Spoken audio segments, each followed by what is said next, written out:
उन्होंने जो योजना लेके आए वहां पर गड़बड़ की 5 करोड़ का जो है उसमें, और साथ ही साथ उसी समय जो हम लोगों को आश्वासन तक भी नहीं मिल रहा है, और 1 अप्रैल को जरूर है। और आप देखिए ये सीएम टोली सरना स्थल का जो विवाद जो चल रही है, 2 गुट में आदिवासी संगठन बन गई है, इसमें आप क्या कहना चाह रहे हैं? 2 गुट नहीं है, एक ही गुट है। आदिवासी समाज जो असली आदिवासी है वो एक अपनी विरासत बचाने के लिए, लड़ाई लड़ने के लिए है, और वो मांग कर रहा है कि हमारी जो विरासत में मिली हुई जमीन वो खरीदी भी नहीं है। हमारे 3 तरह के खतियान में, CS, RS और MS खतियान में जो दर्ज है, जिसकी पवित्रता और इसकी जो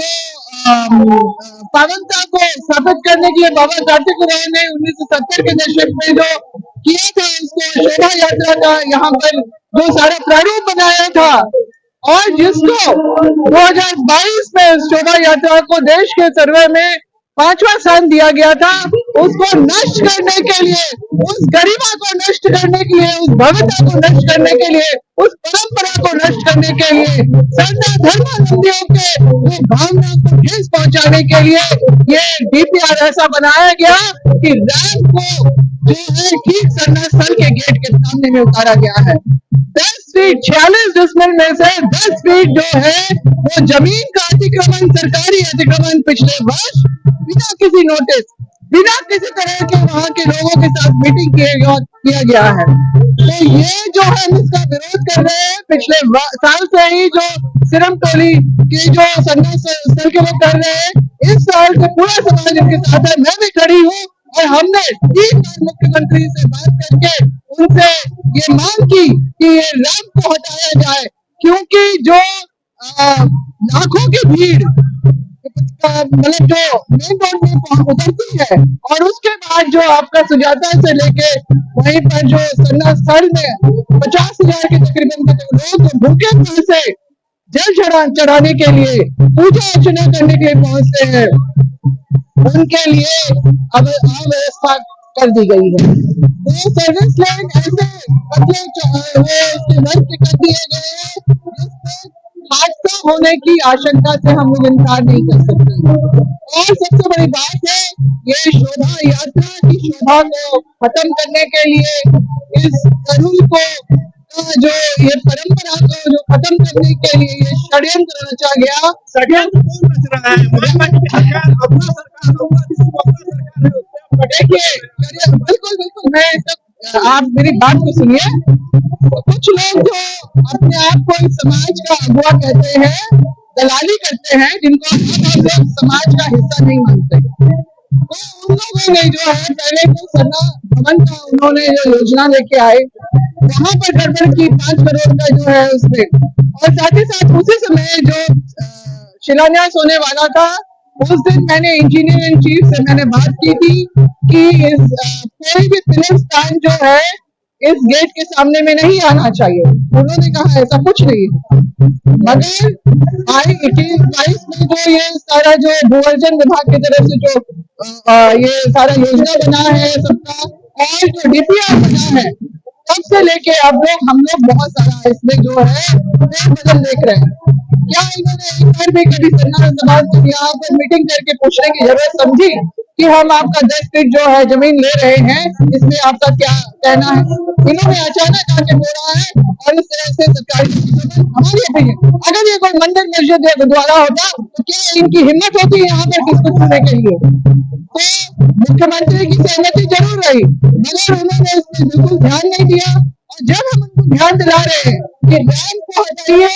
सामने से, ताकि जुलूस बिना अवरोध के जो है सरना स्थल में धर्मावलंबी जो वहां पे पहुंचे, तो वो काम नहीं हो रहा है। बार बार बोलने के बाद भी ये जो हम लोगों को आश्वासन तक भी नहीं मिल रहा है, और 1 अप्रैल को जरूर है। और आप देखिए, आक्रोश का माहौल इस तरह का है आज कि जब जरूर आने वाला होता है तो महीना भर लोग अपने अपने गांव टोला में जो है मीटिंग करते हैं कि किस तरह से हम लोग जरूर मनाएंगे, किस तरह से हम लोग जो है शोभा यात्रा का हिस्सा बनेंगे। अगर आप देख रहे हैं कि हर हफ्ते 10 दिन में समाज जो है अपनी इस मांग को लेके यहाँ पर सड़क पे उतर रहा है। 7 तारीख को मानव श्रृंखला हुई, उस दिन रामेश्वर उरांव जी ने जो सदन में बात उठाई तो विधानसभा अध्यक्ष के कहने पे और जो संसदीय कार्य मंत्री के उसमें विपक्ष के नेता जो है उनको ये जिम्मा दिया गया था कि आप जांच कमेटी बनाइए 5 सदस्य। आज तक वो झांकने नहीं आए, किसी से बात नहीं किया, यानी इनको कोई मतलब ही नहीं है इन सब चीजों से। तो वही अब आक्रोश जो है इस चरम सीमा पे पहुंच गया है। आज ये शव यात्रा ये होना नहीं चाहिए था, बहुत दुखद बात है, मगर जब जनप्रतिनिधि अपने कर्तव्य से विमुख हो जाए, यानी जो उनको जिम्मेदारी होती है, जिस समाज की बदौलत वो इस जगह पे पहुंचे, सीट पे बैठते हैं विधानसभा में, अगर उसके हितों की रक्षा नहीं कर सकते हैं, उसका अहित नहीं देख सकते हैं और उसके विरोध में वो बात नहीं कर सकते हैं, तो उनका जो है बिल्कुल उनको सबक मिलना चाहिए। ये इस तरह से नहीं चलेगा। मेरे पिताजी भी सांसद रह चुके हैं, वो भी राजनेता थे, मगर उन्होंने जब देखा कि भूदान आंदोलन में ये आदिवासियों की जमीन जा रही है, तो उन्होंने तत्कालीन जो प्रधानमंत्री इंदिरा गांधी जी से ये बात रखी कि आदिवासी का जो उसका जो परंपरा संस्कृति उसकी जमीन से जुड़ी हुई है, उसका अस्तित्व जुड़ा हुआ है, तो उसको अगर वो उसे छिन जाएगा तो उसका अस्तित्व पहचान सब खत्म हो जाएगा। तो उन्होंने तुरंत इस बात को समझते हुए आदिवासियों की जो है वो रुकवाया था। और जो हम CMD एक्ट में 71 भू वापसी का जो देखते हैं, उसी के बाद से लाया गया बिहार विधानसभा और विधानमंडल में पारित करा के उसको जोड़ा गया इस धारा को CMD से। तो इस तरह का जो है काम जनप्रतिनिधियों को करना चाहिए, ना कि कान में रुई और आंख में पट्टी बांध करके बैठना चाहिए।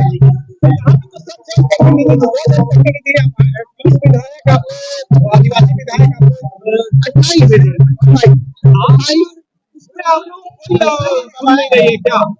एक है रामेश्वर उन्होंने जो है 7 तारीख को बात उठाई बस, और उसके बाद में जो है बाकियों का तो बस वही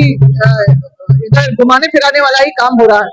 तो भुगता गया लोग, क्योंकि एक सरूल बिल्कुल सामने है। आज से अगर आज 17 तारीख है, 1 तारीख को सरूल है। किस तरह से सरूल की योजना बनाने की जगह में लोग सड़क पे उतर रहे हैं, इससे बड़ी दुर्भाग्य की दुर्घटना क्या हो सकती है। वो हमारे सरकार जो है, हमारा अगुआ सरकार बोलते हुए हम फख्र महसूस करते थे, आज हमको ये दिन देखना पड़ रहा है, उनको भी ये दिन सचेत हो जाए। समाज से बड़ा कोई व्यक्ति नहीं होता है, और समाज की विरासत, मैंने कहा तीनों तरह के खतियान में ये दर्ज है, हमारे पूर्वजों के द्वारा दिए गए विरासत को बचाने के लिए हम लोग जो जितना भी लंबा आंदोलन करना पड़ेगा, जो भी करना पड़ेगा, जिस तरह का भी प्रतिकार करना पड़ेगा, प्रतिरोध करना पड़ेगा, हम लोग करने के लिए तैयार है। और इसके लिए जो है अभी 22 तारीख का भी ऐलान हो गया है कि 22 तारीख को पूरा रांची को बंद किया जाएगा, और हम अपनी विरोध को बार बार दर्शाते रहेंगे, बोलते रहेंगे, और यही हमारा जो है